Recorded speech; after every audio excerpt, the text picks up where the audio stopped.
So just on the idea of viral then, Okay. so say somebody was there wanting to set up a prank or a publicity stunt, what kind of things would you suggest that they actually consider? What kind of elements would they be? They need to have a little budget. They have to understand it costs money to make money, so it costs money to get something up. I suppose depending on the stunt that you're looking at, that would depend on what it would cost? Yeah, depending, like, I think if you're going to start out doing something quite, something a bit more experimental marketing, as they call it, more guerrilla marketing, not the typical plain old make your cold calls and then get your leads. I think it's all about sort of keeping the idea simple.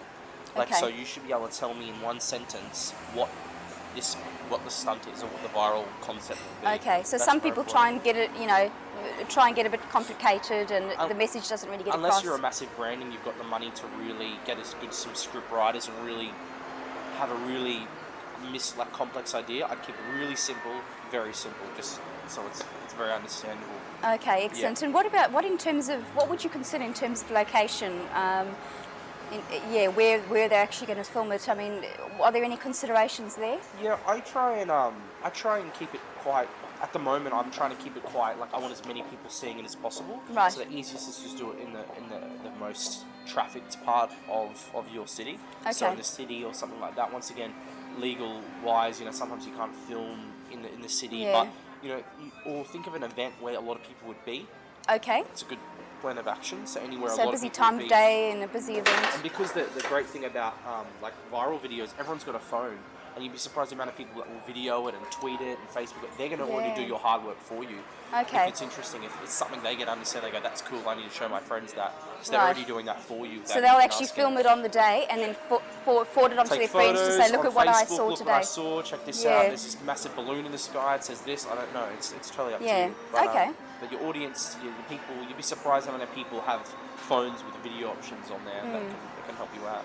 And I guess some publicity stunts and pranks aren't really for everybody. It really depends on what your business is. So JayJay obviously is an entertainer, so that's appropriate for you to do something like this. And you just want to get people talking. Yeah. But if you were, say, somebody that was respected, such as a politician or a mayor, you wouldn't really want to do something that was kind of out there, would you? I really don't think that really matters. I think you can always. It's just different types of marketing. Some people different. You don't always have to go so crazy. A lot of people think viral videos is always crazy. You don't have to.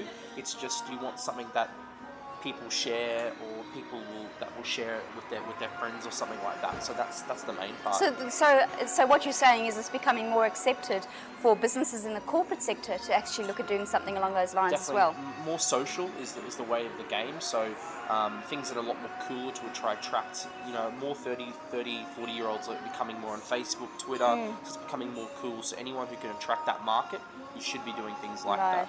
Yeah. And I believe that you're even talking to corporate companies and businesses right now and actually helping them with the creative input for their pranks and stunts. Yeah, it's sort of like an advertising agency, but I come more of a I've shown them results of what I've achieved, and then I look at they see what I've made and what I've done, and then they want to invest in that because they can see the idea. I think education is really the hardest part of getting someone like that involved. Great. Yeah. Okay. Well, thank you so much for joining us today. No worries. And what's your website so that people can go and have a look at your YouTube channel? freemagiclive.com, or they can check out my personal site, jayjay.tv. Fantastic. Thanks so much, JayJay. Thanks, Kerry.